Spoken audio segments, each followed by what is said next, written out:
السلام عليكم مشاهدينا الكرام، أهلا بكم.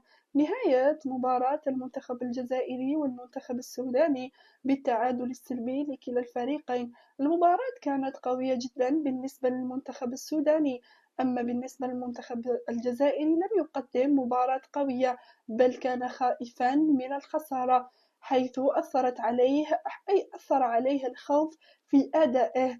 نشاهد آدم الناس الذي يرتكب أخطاء كارثية ويتسبب في خروجه بالبطاقة الحمراء. آدم والناس يعني لاعب ذو خبرة كبيرة، لكن أثر عليه اللاعبين المنتخب السوداني ووقع في فخهم وخرج بالبطاقة الحمراء. وأكمل المنتخب الجزائري المباراة بصعوبة، يعني باش يقدر يخرج بمباراة تعادل 0-0 بصعوبة كبيرة جدا. وكذلك شاهدنا في المباراة مجيد بوقرة يعني دخل اللاعب إسلام سليماني. نعم، إسلام سليماني يقدم إضافة للمنتخب، لكن إضافة معنوية وليست إضافة كلاعب فوق الميدان. أوكي، ناخذ رأيه في التدريبات، ناخذ رأيه مثلا في الخطة اللعب، لكن باش ندخلوه يلعب مباراة قوية مثل هذه خطأ كبير لمجيد بوقرة.